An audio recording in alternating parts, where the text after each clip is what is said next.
अस्सलाम वालेकुम स्टूडेंट। आज का जो हमारा सब्जेक्ट है वो सेकंड ईयर बायोलॉजी है और हम जो चैप्टर डिस्कस करेंगे वो है कोऑर्डिनेशन एंड कंट्रोल। तो उस चैप्टर में हमारा जो आज सब टॉपिक है वो है कोऑर्डिनेशन इन प्लांट के प्लांट में कोऑर्डिनेशन किस तरह होती है और प्लांट में कंप्लीट यानी कि उनकी जो प्रोसेस होता है कोऑर्डिनेशन का वो हम आज अपने इस लेक्चर में डिस्कस करेंगे। जैसा कि हम जानते हैं कि प्लांट में जो कोऑर्डिनेशन कंप्लीट होती है वो हार्मोन के थ्रू होती है, यानी कि उनमें नर्वस कोऑर्डिनेशन नहीं होती, वो सिर्फ हार्मोनल कोऑर्डिनेशन ही के थ्रू कांटेक्ट कर सकते हैं एक दूसरे ऑर्गन और ऑर्गन सिस्टम से।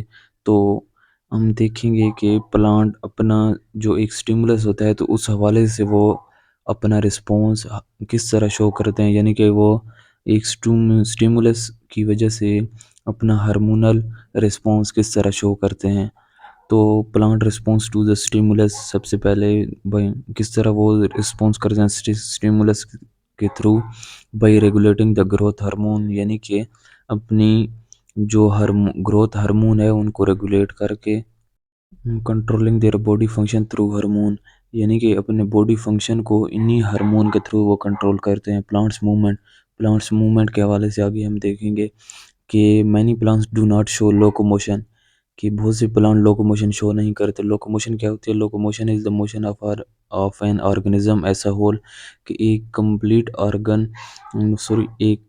ऑर्गेनिज्म की मोशन जो होती है वो लोकोमोशन होती है। ये प्लांट शो नहीं करते। There are two kind of plants movement, यानी कि हमारे पास प्लांट्स की दो तरह की मूवमेंट होती हैं, ऑटोनोमिक मूवमेंट और पैराटोनिक मूवमेंट। तो ये हमारे पास एमसीक्यूज में भी पूछ सकते हैं और यहाँ पर हमारे पास डेफिनेशन भी आ सकती है कि how many kind of movement the plants show. और लोकोमोशन के हवाले से हमारे पास एमसीक्यूज आ सकता है कि विच movement plants show locomotion, motion, या इस तरह के एमसीक्यूज हमारे पास आ सकते हैं।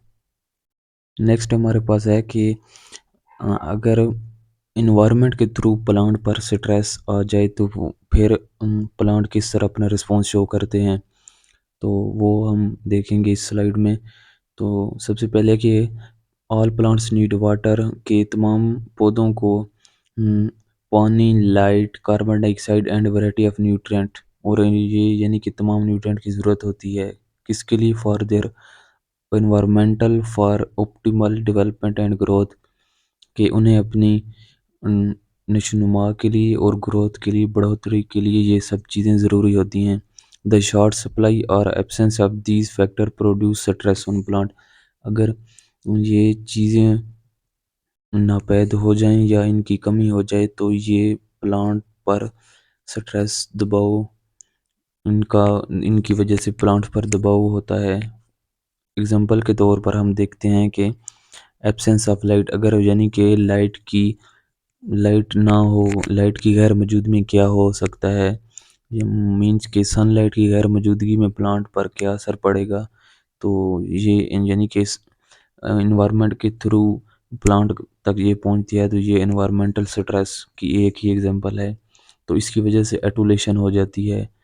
एटुलेशन, व्हाट इज एटुलेशन? ये हमारे पास एक बहुत ही इम्पोर्टेंट शॉर्ट क्वेश्चन भी है और बोर्ड के पिछले काफ़ी पेपर में ये रिपीट भी हो चुका है। तो एटुलेशन ये है कि if plants are grown without lights, के हम अगर पौधों को ग्रो करवाएं विदाउट लाइट्स तो इसे हम क्या कहेंगे? एटुलेशन। इसमें इसकी क्या वजह बनती है? तो इस पर यानी कि इसका इफेक्ट पौधों पर क्या होता है कि दे बिकम एक्सट्रीमली लॉन्ग, तो वो बहुत बड़े हो जाते हैं और वो अपनी सही तरह से नशोनुमा नहीं कर सकते। इसके अलावा तस्वीर में भी आप देख सकते हैं कि एक प्लांट्स हमारे पास है, उसकी सनलाइट में उसकी ग्रोथ कैसे हुई है और विदाउट सनलाइट यानी कि ऐसे एटुलेशन तो उसकी कैसे ग्रोथ हुई है। और दूसरी तरफ भी तस्वीर में आप देख सकते हैं कि ये सब growth due to absence of sunlight की वजह से हुई है। नेक्स्ट जो हमारे पास है वो है क्लोरोसिस, यानी कि short supply of mineral nutrients. Many plants leaf become yellow when they fail to form sufficient chlorophyll. यहाँ पर वो कह रहा है कि बहुत से पौधे या उनके लीव्स पीले हो जाते हैं, येलोइश कलर के हो जाते हैं। व्हेन दे फेल, जब वो अपना एक मखसूस हद तक जो क्लोरोफिल उन्हें रिक्वायर्ड होता है वो नहीं बना सकते।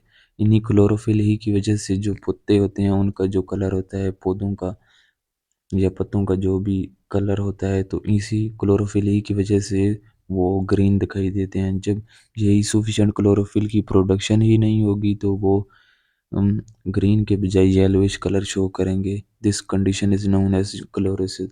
इस कंडीशन को हम क्लोरोसिस कहते हैं। It bear due to short supply of mineral nutrients in the soil. जब हम इसकी वजह क्या है, इसका काज क्या है कि जब सोइल में एक मिनरल या न्यूट्रिएंट्स की एक ख़ास मकदार मौजूद नहीं होती और उनकी कमी हो जाती है, मिसाल के तौर पर कैल्शियम की, फॉस्फेट की, सल्फ़र की, जब ये न्यूट्रिएंट मिनरल वगैरह कम हो जाते हैं तो इसकी वजह से क्लोरोसिस हो जाती है। प्लांट या पूरे पूरे प्लांट या उनकी सिर्फ कुछ पत्ते जो होते हैं वो येलोइश कलर शो करते हैं।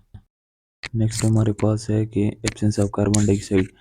कार्बन डाइऑक्साइड की गैर मौजूदगी में क्या होगा, फोटो रिस्पायरेशन स्टार्ट हो जाएगी और वो ग्लूकोज की प्रोडक्शन के बजाय रिस्पायरेशन स्टार्ट कर देंगे। तो इस यानी कि उन जो ग्लूकोज की प्रोडक्शन है उसके रिवर्स प्रोसेस शुरू हो जाएगा। इसके अलावा आप इन तस्वीर में भी देख सकते हैं कि क्लोरोसिस की वजह से, मिनरल की डेफिशिएंसी की वजह से प्लांट्स पर क्या इफेक्ट पड़ता है और उसके पत्तों पर क्या इफेक्ट पड़ता है। तो ये बोर्ड में भी मोस्ट रिपीटेड शॉर्ट क्वेश्चन है, इसे लाजमी याद कीजिएगा। नेक्स्ट है हमारे पास plant response to disease causing organism. कि प्लांट अपना रिस्पॉन्स उन डिजीज कॉजिंग ऑर्गेनिज्म के हवाले से किस तरह शो करते हैं। तो उनमें सबसे पहले है callus.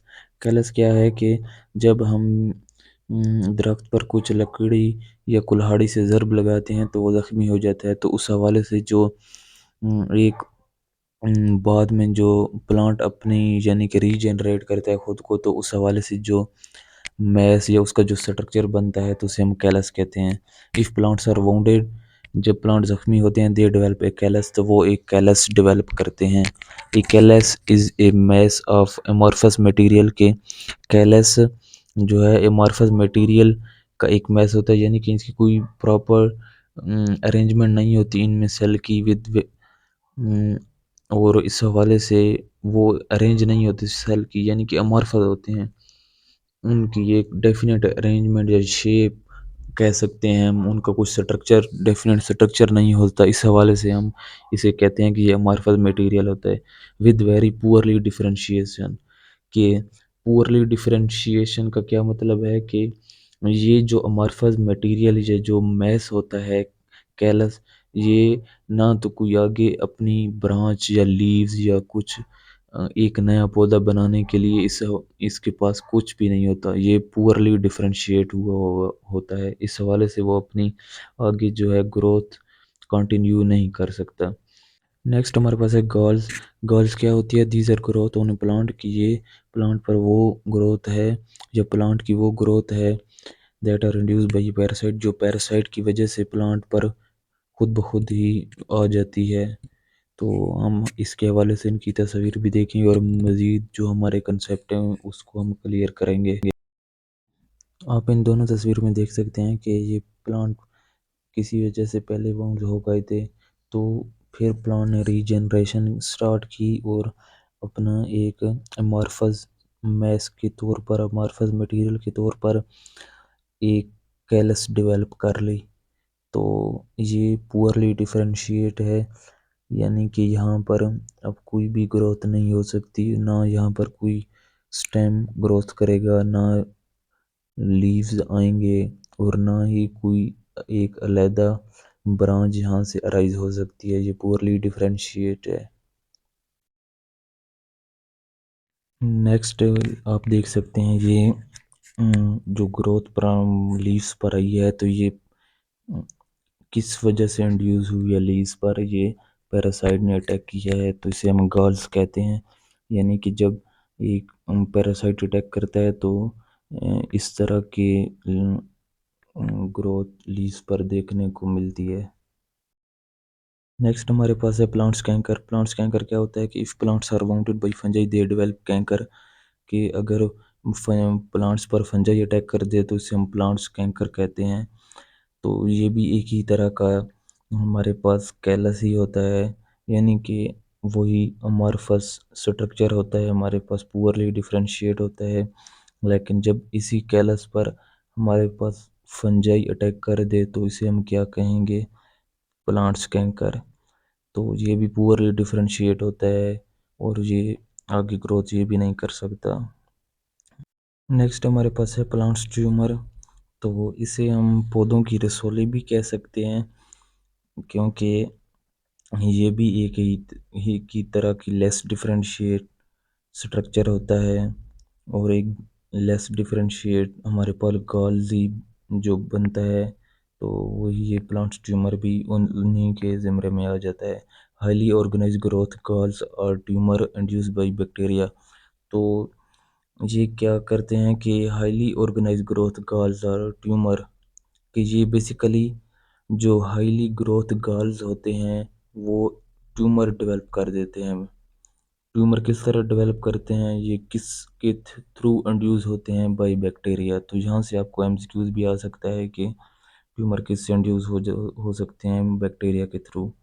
They are usually less differentiate than an other type of galls. Mean के ये जो प्लांट्स ट्यूमर है ये दूसरे गॉल्स के मुकाबले में लेस डिफरेंशिएट होते हैं, यानी कि उनमें कुछ डेवलपमेंट हुई होती है, लेकिन जो प्लांट्स ट्यूमर हैं ये पुअरली डिफरेंशिएट होते हैं, लेस डिफरेंशिएट होते हैं एज कंपेयर टू गर्ल्स।